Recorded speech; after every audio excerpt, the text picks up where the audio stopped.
সদস্য সচিব তারেক রহমান তিনি এখনো অনশনে রয়েছেন নির্বাচন কমিশনের কার্যালয়ের সামনে এবং আগারগাঁওয়ের যে নির্বাচন কমিশন ভবন রয়েছে সেই ভবনে আজকে টানা প্রায় 3 দিন যাবৎ 3 দিনের অধিক সময় তিনি এখানে কিন্তু অবস্থান করছেন। প্রায় 120 ঘন্টায় অতিবাহিত হলো তার এই অনশনের কার্যক্রম।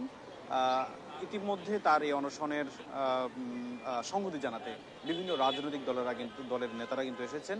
বিশেষ করে বিএনপির যুবদলের ঢাকা মহানগর দক্ষিণের সদস্য সচিব রবিউল ইসলাম নয়ন এসেছেন। এছাড়া রুহুল কবির রিজভী তাকে নিয়ে মন্তব্য করেছেন। অন্যান্য দল যেমন গণ অধিকার পরিষদ, যিনি যে এক সময় তারেক রহমান গণ অধিকার পরিষদেরও নেতা ছিলেন, সে গণ অধিকার পরিষদের রাশেদ খান তিনি কিন্তু এখানে তার সঙ্গে সংহতি জানাতে এসেছিলেন। এছাড়া বিভিন্ন রাজনৈতিক দলেরা সংহতি জানিয়েছেন। পাশাপাশি কিছুক্ষণ পরে ঢাকা সংসদীয় আসন 6 ঢাকা 6 আসনের যে মেয়র এমপি প্রার্থী ইশরাক হোসেন তিনিও কিন্তু এখানে আসার কথা রয়েছে। তো আমরা দেখছি 120 ঘন্টা কিন্তু অতিবাহিত হয়েছে তার এই অনশনের কার্যক্রম।